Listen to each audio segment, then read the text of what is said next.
Selamat pagi. Kami dari kelompok 3A akan mempresentasikan hasil diskusi kami tentang korelasi dari Ansari 1994. Sebelumnya perkenalkan, saya Priscilia Keisha dengan NIM 2219 1080 1059.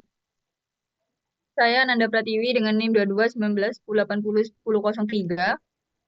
Perkenalkan, saya Ferus Bintang Ulum Saputra dengan NIM 2219 1080 1027. Selanjutnya akan dipresentasikan oleh teman saya.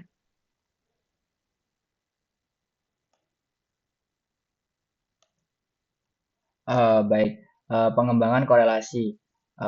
Korelasi yang dikembangkan oleh penulis adalah metode komprehensif untuk memprediksi aliran dua fase, biasanya campuran minyak dan gas yang naik ke atas di dalam sumur.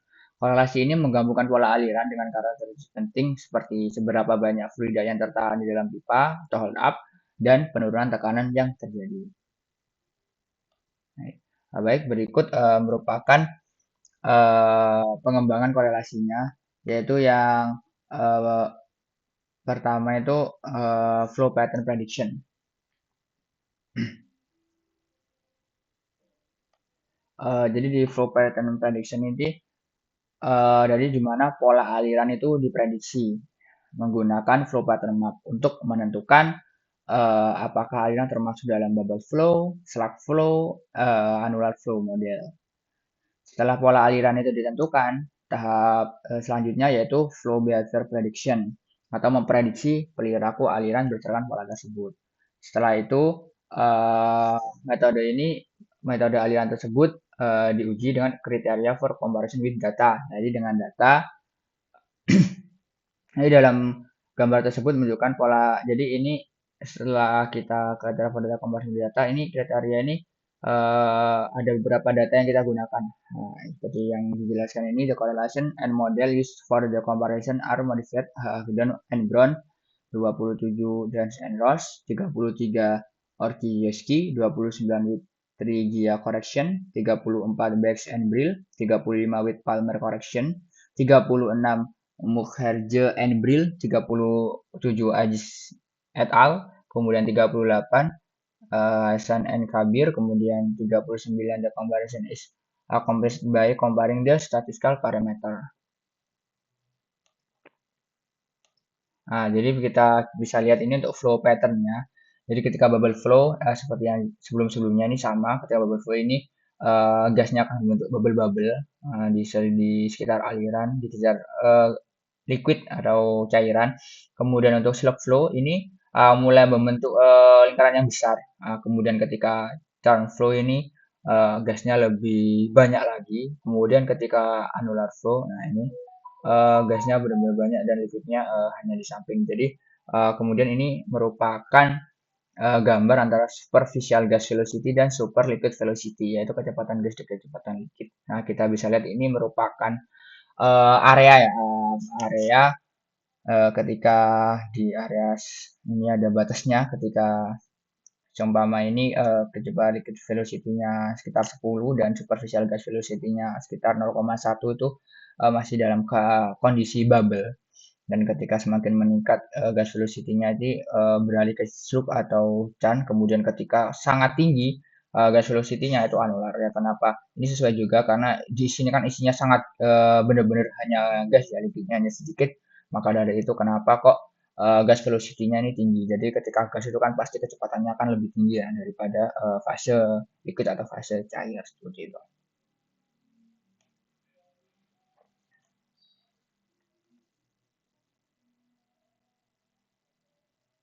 Untuk persamaannya itu ada flow pattern prediction yang di mana grafiknya itu sudah dijelaskan barusan. Untuk mencari nilainya itu uh, ada beberapa persamaan. Yang pertama itu ada slip atau bubble velocity yang merupakan transisi pada flow pattern map A. Uh, untuk persamaannya bisa dilihat di PPT. Kemudian yang selanjutnya itu ada dispersed bubble transition yang merupakan transisi B pada flow pattern map. Kemudian ada no slip dispersed bubble transition yang merupakan transisi C pada flow pattern map. Dan yang terakhir itu ada transition to annular flow yang merupakan transisi D pada flow pattern map. Next. Nah, kemudian ada kriteria for compression with data. Nah, kriterianya ini terbagi menjadi 6, di mana yang pertama itu ada average percent error atau E1, samanya bisa dilihat pada PPT. Yang kedua ada absolute average percent error atau E2. Yang ketiga ada percent standard deviation atau E3. Yang keempat ada average error atau E4. Yang kelima ada absolute average error atau E5, dan yang terakhir itu ada standard deviation-nya atau E6. Next.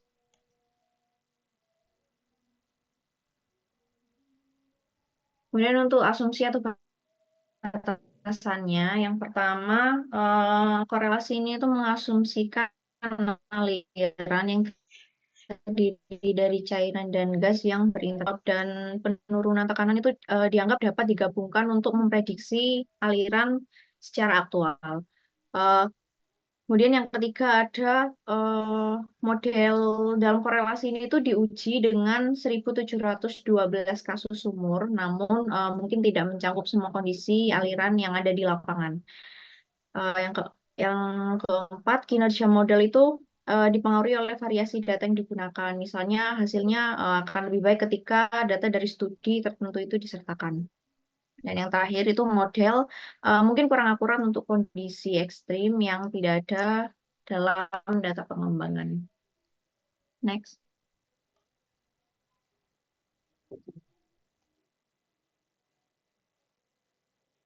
Untuk kelebihan dari korelasi ini yaitu kinerjanya yang lebih baik. Model ini menunjukkan kinerja yang lebih baik dibandingkan korelasi empiris yang ada seperti Hagedorn dan Brown, Hedegaard dan Brown, terutama dalam kondisi tertentu. Yang kedua ada validasi luas. Korelasi ini diuji dan divalidasi menggunakan data dari seperti yang dijelaskan 1.712 kasus sumur yang mencakup berbagai kondisi lapangan. Validasi yang luas ini memberikan kepercayaan pada hasilnya karena menunjukkan bahwa model dapat diterapkan dalam berbagai situasi dan tidak hanya terbatas pada kondisi tertentu. Yang ketiga ini integrasi karakteristik aliran, di mana korelasi ini mampu tidak hanya memprediksi satu jenis pola aliran, tapi juga mengintegrasikan berbagai karakteristik seperti hold up, hold up, dan penurunan tekanan untuk berbagai pola aliran, seperti gelembung, slug, dan anular tadi.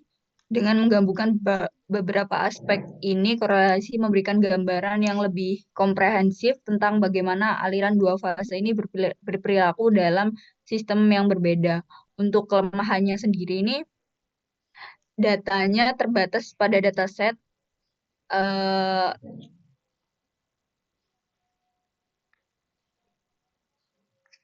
Datanya ini yang digunakan untuk pengembangan dan validasi hanya terbatas jika kondisi aliran di lapangan berbeda dari yang ada di dalam dataset, maka model mungkin tidak dapat memberikan prediksi yang akurat karena untuk memperluas dataset mencakup lebih banyak variasi kondisi alirannya.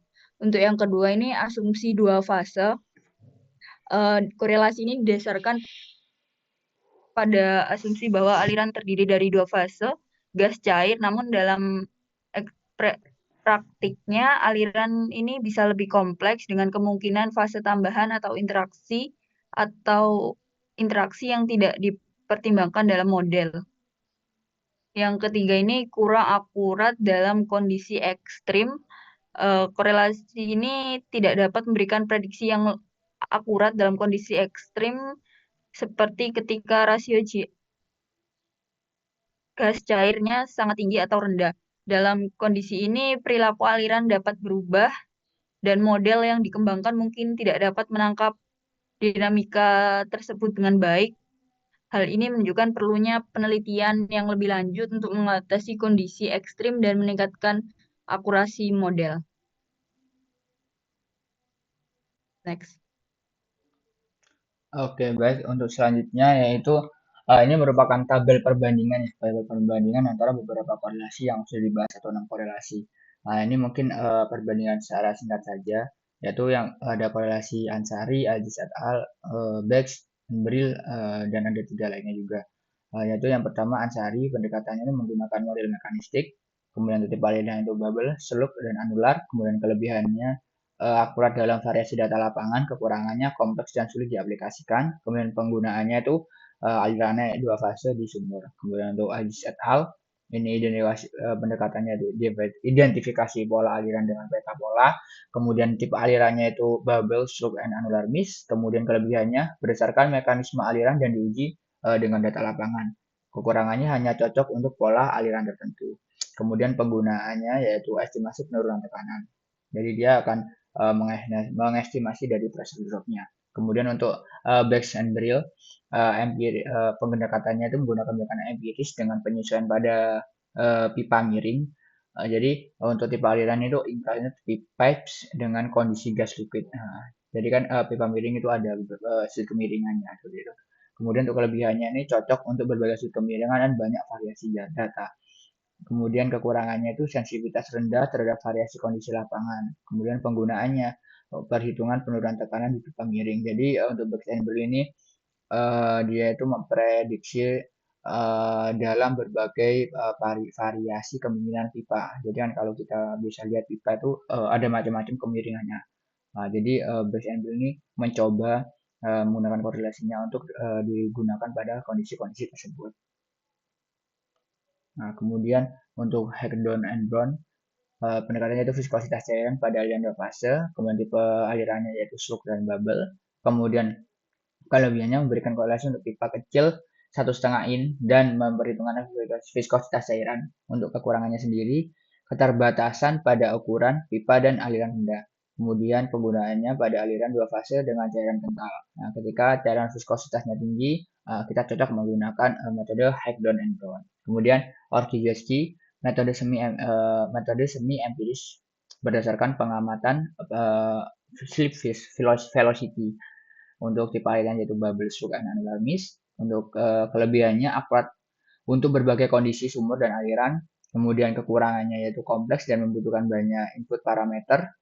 Kemudian penggunaannya sumber produksi dan gas lift. Kemudian untuk Dan Andros, penggunaan metode semi empiris dengan korelasi laboratorium. Jadi Dan Andros ini korelasinya tuh di tes di laboratorium. Kemudian untuk tipe aliran itu turbine dan annular flow. Kemudian kelebihannya akurat untuk berbagai kondisi gas cair.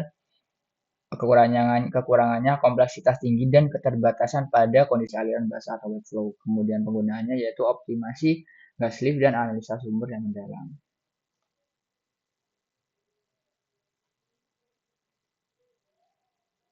Sekian hasil diskusi dari kelompok kami, kurang lebihnya mohon maaf. Terima kasih atas perhatiannya.